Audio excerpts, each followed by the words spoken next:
దిక్సూచి మాకొక సంక్షేమ బోర్డు ఏర్పాటు చేయమని చెప్పి తమ్ముడు అనిల్ చెప్తా ఉన్నాడు. నేను మీకు మాటిస్తా ఉన్నా, అసంఘటిత రంగంలో ఉండే కార్మికుల కోసం కేసీఆర్ గారు ఈ రోజు కాదు, 2004లో ఆయన లేబర్ మినిస్టర్గా ఉన్నప్పుడు ఢిల్లీలో అప్పుడే అసంఘటిత రంగంలో ఉండే కార్మికులు అంటే సంఘటితం కాని వాళ్ళు, ఒక దగ్గరికి రాని వాళ్ళు, ఒక ముద్దకు రాని వాళ్ళు, వాళ్ళ కోసం కేసీఆర్ గారు ఆనాడు 2004లో అంటే 21 సంవత్సరాల కిందట అర్జున్ సేన్ గుప్తా అని ఒక పెద్ద ఎకానమిస్ట్ ఆయన నాయకత్వంలో ఒక కమిటీ వేసినారు. ఆ కమిటీలో మన ప్రొఫెసర్ జయశంకర్ గారు కూడా ఒక సభ్యుడిగా ఆనాడు 2004లోనే కేసీఆర్ గారు కార్మిక శాఖ మంత్రిగా ఆ కమిటీ వేసినారు. దురదృష్టం ఏంటంటే కేసీఆర్ గారు మరి ఢిల్లీకి పోయింది పదవి కోసమో ఇంకో దానికోసమో కాదు, తెలంగాణ కోసం. ఎప్పుడైతే కాంగ్రెస్ తెలంగాణ ఇయ్యదు అని తెలిపోయిందో ఆయన మంత్రి పదవి రాజీనామా చేసి బయటకు వచ్చేసిండు. ఆ అసంఘటిత రంగం కోసం వేసిన ఆ రిపోర్టు, ఆ బృందం ఎక్కడో పోయింది, ఆ తర్వాత మన చేతుల్లో లేకుండా పోయింది. లేకపోతే 20 ఏళ్ల కిందటనే ఇప్పుడు మీరు అడిగే విధంగా హోటల్ కార్మికులు కానీ అసంఘటిత కార్మిక రంగంలో కార్మికులకు కానీ ఎప్పుడో కేసీఆర్ గారు 20 ఏళ్ల కిందట్లే న్యాయం చేసేటోడు.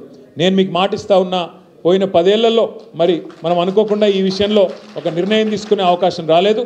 తప్పకుండా నేను మీకు మాటిస్తున్నా, ఒకవేళ మనం మాటిచ్చిన తర్వాత ఈ గవర్నమెంట్ కనుక ముందుకు వచ్చి ఏర్పాటు చేస్తే సంతోషం, వాళ్ళతో పని చేయిద్దాం.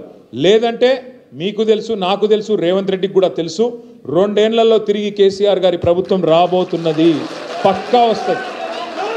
పేదవాడి కడుపు కొట్టిన ఏ ప్రభుత్వం నిలవదు, పేదవాడిని గోసబుచ్చుకున్న ఏ ప్రభుత్వం నిలవదు, రైతుల కంట కన్నీళ్లు పెట్టించిన ఏ ప్రభుత్వం కూడా నిలవదు.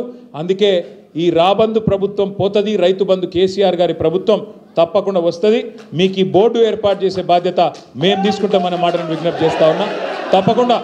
తప్పకుండా మీతో ఒకటే ప్రార్థన, మరి మన గవర్నమెంట్ రావాలంటే మీరు గుర్తుపెట్టుకోండి, ఎప్పుడైనా క్రికెట్లో నెక్స్ట్ బాల్ ఆడాలి, నెక్స్ట్ ఓవరు, ఆ నెక్స్ట్ మ్యాచ్ తర్వాత ఆడాలి. ఇప్పుడు నెక్స్ట్ బాల్ ఏమున్నది మనకు? సో ఇక్కడ జూబ్లీహిల్స్ ఓటర్లు ఉంటే దయచేసి, హైదరాబాద్లో ఒక చిన్న పంచాయతీ ఉన్నది, ఒక షికాయత్ ఉన్నది నాకు మీతో. హైదరాబాద్లో ఉండే ఓటర్లతో బాధ ఏంటంటే మీరు ఓట్లకు రారు. పోలింగ్ రోజు అంటే మీరు ఏమనుకుంటారంటే హాలిడే అనుకుంటారు. హాలిడేస్ అప్పుడే ఇంట్లో అనుకుందాం, లేదా సినిమాకి పోదామని వెళ్ళిపోతారు.